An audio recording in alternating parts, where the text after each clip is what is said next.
Each mountain, each rock, each blade of grass has its own spirit, called izi in our language. You can't just pick a blade of grass or a stone and throw it. Each action has its consequences. It's especially true for a human being to which spirits gave the opportunity to live on this earth.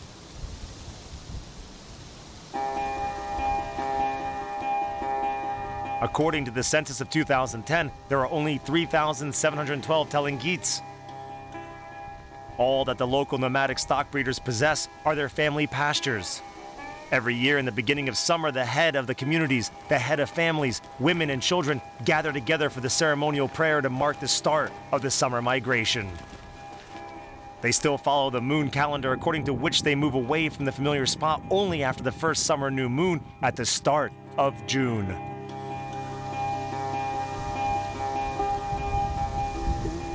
All that people need to do is stop asking nature for more. Otherwise, the balance between the world of people and the world of spirits will become distorted. Unfortunately, modern people stopped understanding the way that the world functions. They are all like flowers, which don't have time to sow seeds and nourish their roots. That's why their dreams become shallow too.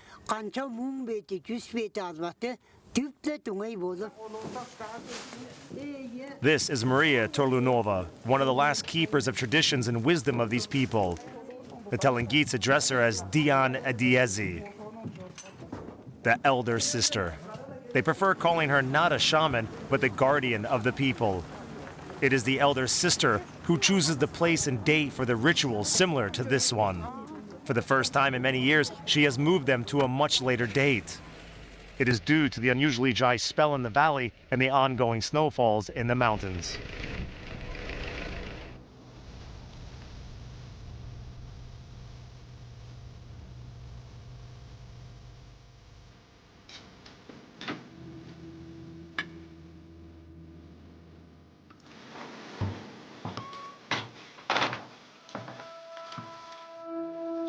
How are things in the mountains? Have you left some salt for the axe? Yes, I left some salt. They seem satisfied. They won't leave. Is the passage still blocked by the snow? Yes, the snow from there is up to here. Have you found the yak? No. I looked for it, but I couldn't find it. It must have been eaten by the wolves. We have to move. Otherwise, we'll lose half the stock.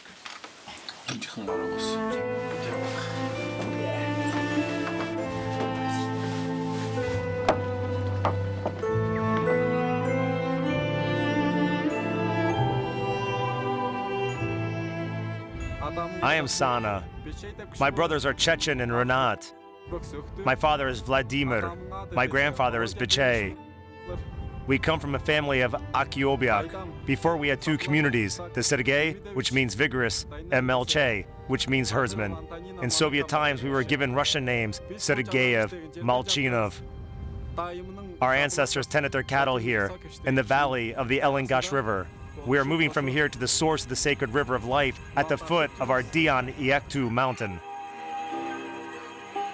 To save the yaks who graze at the foot of the sacred mountain from the wolves, we need to move to our summer location in time. If it snows again, their herders will be cut off from the summer pastures for at least another week. Sana makes the decision to relocate. He is the head of the community, even though he is only 23 years old. People mature fast in the mountains. Anything can happen here, of course. But my son will manage. We believe in him. Our uncle appointed him as the head of the family. And he trusted him with our pastures, those family lands, for a reason.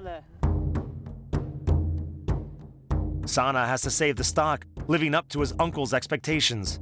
He also needs to appeal for blessing to the ancestors, long deceased, yet having left mysterious carvings behind. The family of the herders treat this place as the sacred place of the ancestors. We want to keep those drawings on our family mountain, Tambatash, for the future generations. During our stay here in winter, we watch them so that no strangers can come up here and spoil them or make strange inscriptions on them. We don't even allow animals here, so the hieroglyphics can stay intact. The age of the rock carvings is between a few dozen and a few thousand years old. Those carvings were made in Tanmundash by ancient people. See this camel rider? Look at how beautifully the neck is carved. This is a mountain goat. And again, a horseback rider. Next to him is a wild sheep. This is a hunting scene. By contrast to the Neolithic age classics, modern art is easy to understand. First of all, due to the unexpected story on the lifestyle of the nomadic people. There are also hieroglyphics of this kind. A car, a nomad's truck, here. People used to travel on camels, but now we use different means of transportation. This is really so. The drawings of a local Malevich reflect the present, not the past. The present, which does not last the way those mountains do.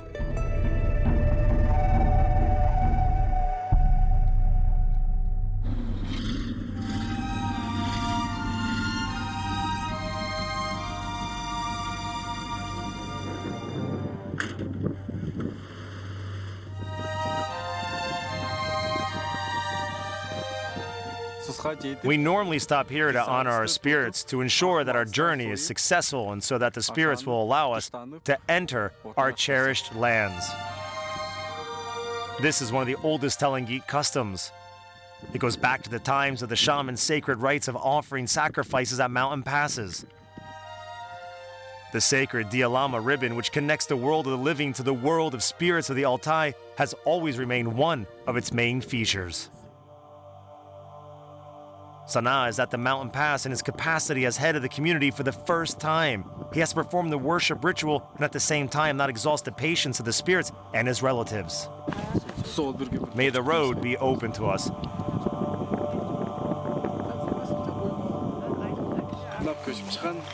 May the road be open to us. May our animals graze peacefully and peace be in our valley.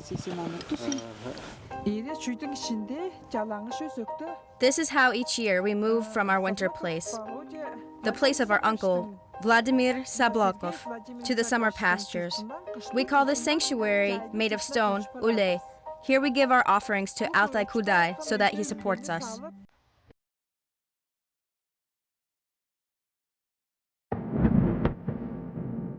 The Mongols, Burats, Khalkha, and other nomadic people of Asia called those sanctuaries Obu, which literally means heap or pile.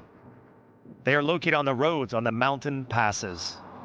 They believe the piles symbolize the way to spiritual cleansing. They call this the White Road.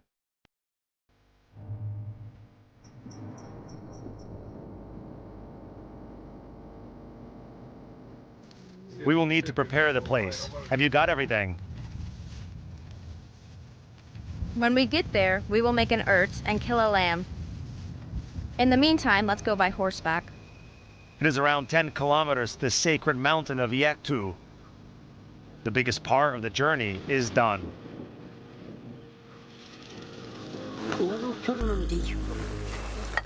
The way it was before, Mother Earth nourished people, and the sky quenched their thirst. Today, many people think that you can buy it all in a shop. Get in a car and go. And you don't have to pray for it to build new sanctuaries and honor ancestral sites.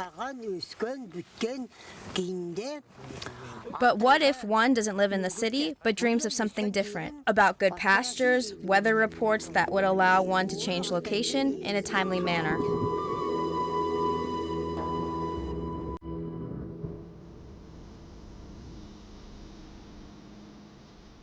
You can't buy good weather despite technological progress in meteorology. I guess that is why new sanctuaries keep appearing on the maps of the Chuva steppe. One appeared recently in the mountain area of Ortalik.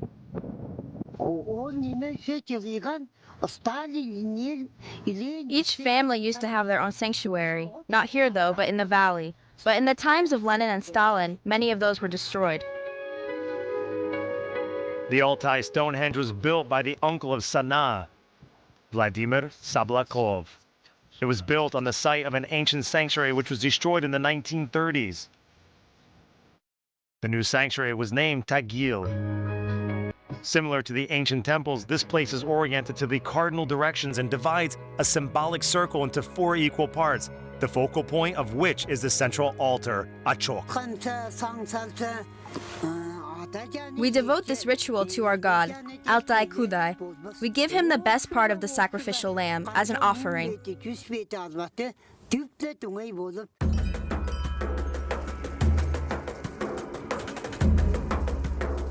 This modern ritual follows the ancient canons and starts with the burning of juniper branches.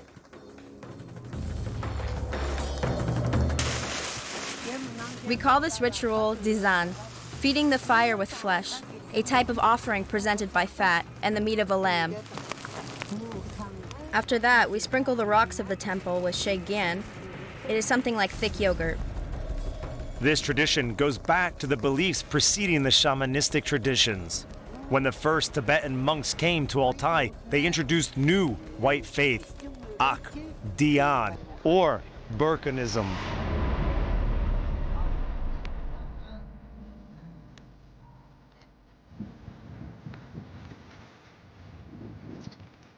Burkanism followers come here from all over the country. This year, a Telengit from Kemerovo came to attend the celebration.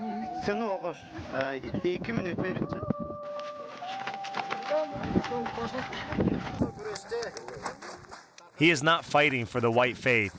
He's rather looking for its roots in the Chua steppe, where people have both feet firmly on the ground, surviving despite everything. We live in the middle world. Take any shaman tambourine, yes? There is an underground kingdom, Erlik, and there is a light kingdom with the stars, the world of Ugan, and there is a middle world, the world of El, the world of Ul, Uch Kurbistan.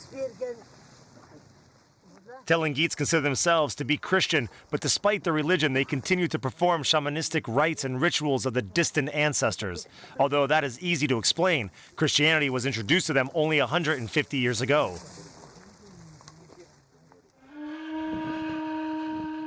For thousands of years, the legends and beliefs of all world religions have been intertwined and merged in the Chua steppe. It might be for that reason that Altai of the 21st century turned into a unique place of power where the East meets the West and New Siberia meets ancient Asia.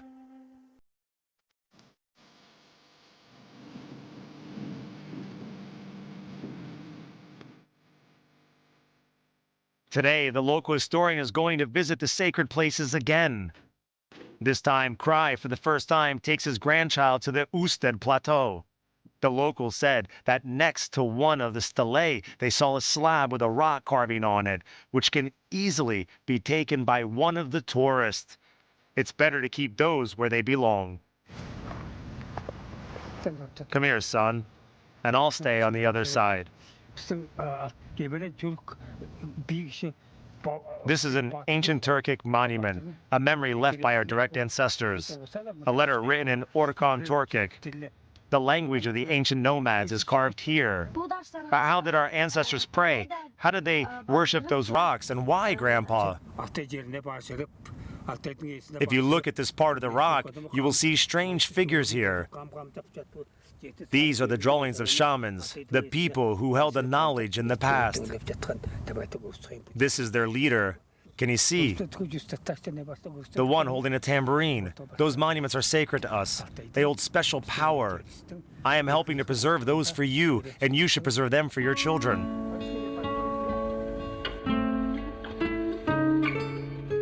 The grandson of Krai is still too young to grasp the meaning of those words. For him, it is an adventure, an amusing excursion, while for the grandfather, it is a search for his origins. A search for the fragments of the material culture comes second.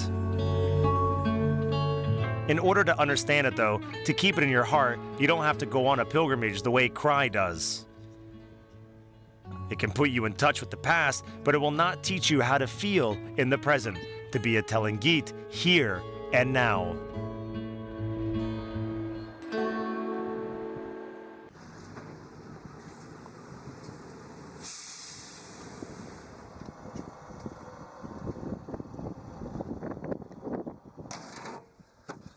The success of a 23-year-old head of the family of Akakibiok, who was trusted with guiding the whole community, testifies that one can feel secure not only about the present, but also about the future of this nomadic people. Can you see up there? It's a symbol of our family. We inherited it from our mother. She said that it shows the circles of never-ending change and location, of eternity. Yes, it looks like an 8. This drawing protected our ancestors in their travel, and it will protect us while we're following their path. While we're not stopping and settling down, and since we haven't traded our yurts for houses.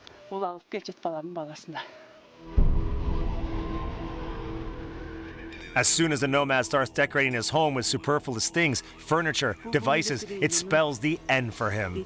According to the Telengits belief, a good herdsman is not someone whose yurt is bigger, but someone with bigger pastures. If Sana does not keep his eye on them, he will lose his stock in the mountains. Without stock, there is no yurt either, and whether it is a Khan or a rich herdsman, it is not important. Shall we start? Yes, go ahead. Don't laugh yet. You still need to slaughter the lamb.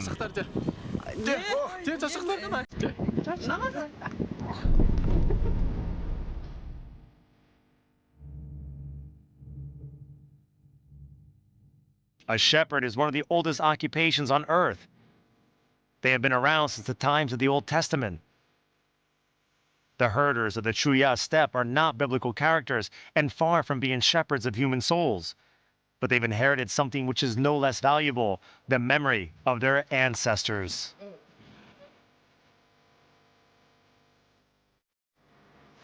Don't be angry with us. All of us will follow your way. For now, please give us good, soft meat, feed our people, and nourish the soul with your blood and the spirits of our new settlement.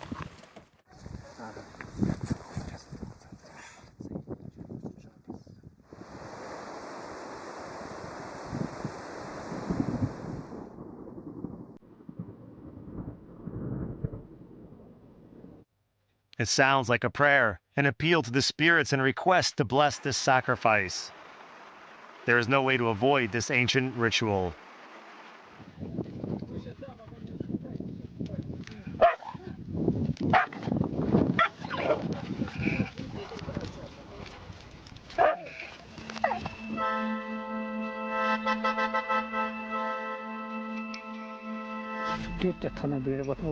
Here's the petroglyph the herdsman told me about. Look how well it's endured. The eagle's at the bottom and the horse without a rider is on the upper part. It represents the ancient idea of the sky and the earth, a symbol of celestial flight and living on earth. Hold it. Enjoy the art of the ancient people. If you look under your feet, you can discover a lot here. Can you see those hearths? Our ancestors performed sacred rituals here. There were hundreds of hearths here before. Have a look, one next to another. Hundreds of tribes came to this valley and prayed to these spirits. And we need to pray to save those monuments. This is the altar of our ancestors.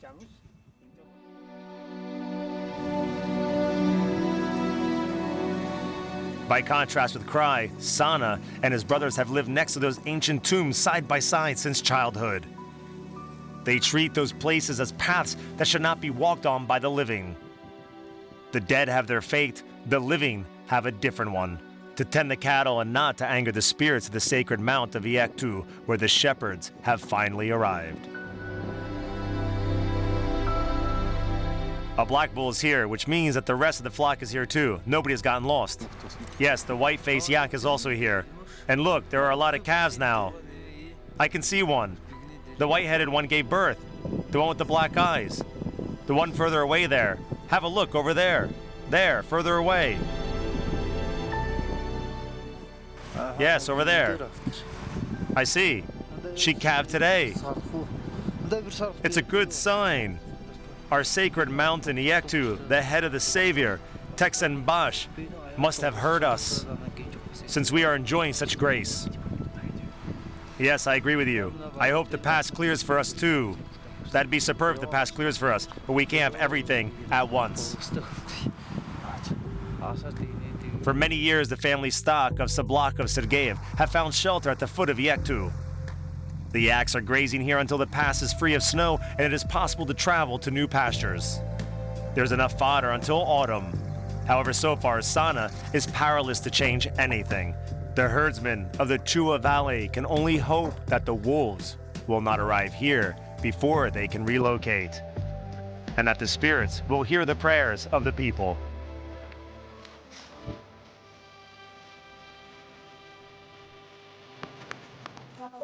Those three stories appear to be completely different, but they are connected by something grand, the Chua Steppe, its past, present, and future.